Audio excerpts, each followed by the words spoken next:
안녕하세요. 프라이빗 라운지 이준호 원장.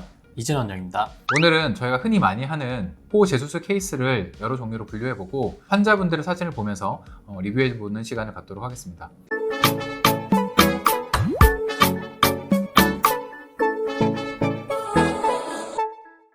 첫 번째는 코끝이 떨어진 케이스입니다. 첫 번째 케이스 보시면 이마에서부터 떨어져서 이제 나오는 라인 자체가 코끝 쪽에서 떨어지고 굉장히 뭉툭하고 펑퍼짐한 모습을 보이는 것을 알 수 있습니다. 많은 분들이 그런 얘기를 하세요. 없던 매부리가 생겼다 이렇게 말씀하시는데, 실제로는 코끝이 떨어져서 이제 코끝의 높이가 낮아진 건데, 상대적으로 코끝 위에 부분, 이 콧대 부분에 이제 외려 튀어나온 것처럼 보이죠.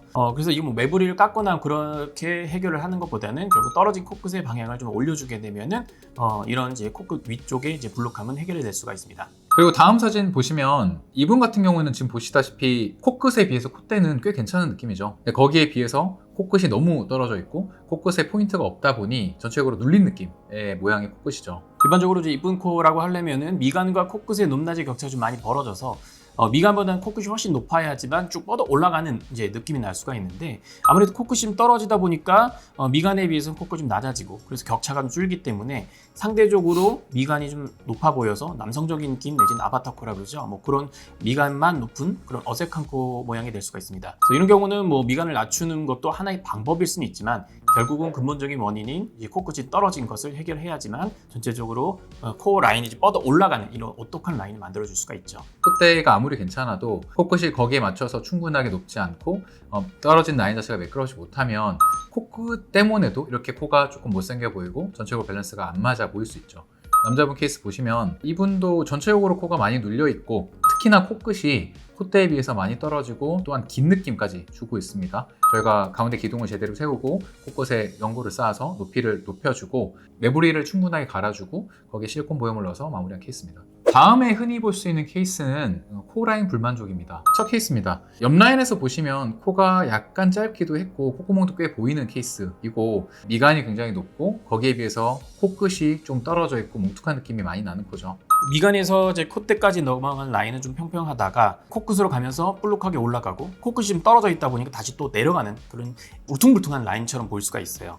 이 케이스는 이제 미간을 좀 살짝 낮추고 상대적으로 이제 코끝의 방향을 좀 높여서 전체적으로 라인이 이제 낮게 시작해서 높게 가는 그 라인을 뻗어 올라가는 라인으로 만들어준 거죠. 라인 불만족 다음 케이스입니다. 왼쪽 같은 경우에는 확실히 좀 라인이 있긴 하나 코끝이 무디고 전체적으로 라인 자체가 조금 곡선 느낌이 덜한 느낌이 있죠. 이 수술하신 분께서는 원하시는 게 조금 화려한 느낌, 그리고 약간 반버선에 가까운 느낌이었기 때문에 오른쪽 수술 후처럼 코끝을 최대한 강조하고 전체적으로 곡선 느낌이 많이 나는 라인으로 바꿨습니다.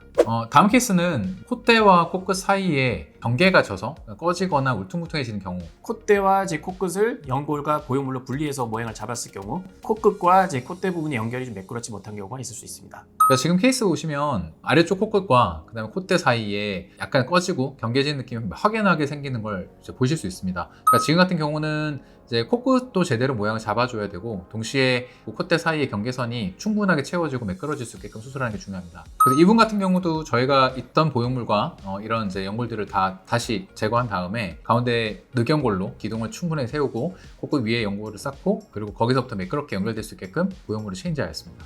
이렇게 해서 수술을 마무리하였습니다. 다음 케이스 보시겠습니다. 오른쪽 보시면 이분은 아까 보여드렸던 분에 비해 좀 더 심하죠. 왜냐면 코끝에 경계가 명확하게 있는데 동시에 콧대도 코끝에 비해서 훨씬 높고 전체적으로 콧대 자체가 불룩한 느낌이 나는 케이스입니다. 원래 의도했던 코끝의 높이는 이 보형물의 높이에 맞춰서 올라가 있는데 그 코끝이 높이를 버티지 못하고 떨어지면서 전체적으로 특히 피부가 얇으신 분들에서 보형물과 코끝의 경계가 드러나면서 이렇게 경계가 명확해지는 경우들이 있죠. 수술 후로 보시면 똑같습니다. 저희가 그 예전에 보형물을 아예 바꿨고 동시에 거기 진피 조직이라든지 혹은 연골들을 다 커버해서 예전에 있던 경계를 없애고 콧대 라인 자체도 매끄럽고 높이감 있게 저희가 만들어 주었습니다. 방금 말씀하신 것처럼 보통의 경우는 콧대와 코끝에 분리된 경우, 연결이 매끄럽지 못한 경우는 뭐 코끝을 높여서 그 경계를 좀 메꿔주면 되지만, 이게 시간이 좀 많이 지나거나 그런 상태에서 오래됐을 경우는 어떻게 보면 이 경계가 너무 명확해지다 보니 피부가 좀 얇아지는 경우도 있을 수가 있습니다. 그 경우는 단순하게 이제 코끝의 높이만 높여줬을 때 경계가 아직 남아 있을 수가 있기 때문에, 말씀하신 대로 진피나 내지는 뭐 측두근막이나 이런 것을 사용해 가지고 얇은 얇아진 연부 조직을 좀 보강해 주는 게 도움이 될 수 있습니다.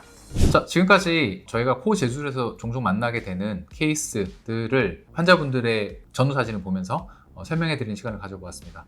다음 편에는 이어서 보형물이 비치는 경우, 휘어 보이는 경우, 라인이 매끄럽지 못한 경우 등등을 환자분들의 케이스 사진을 보면서 설명해 드리는 시간을 갖도록 하겠습니다. 지금까지 프라이빗 라운지 이준 원장 이전원장이었습니다. 감사합니다.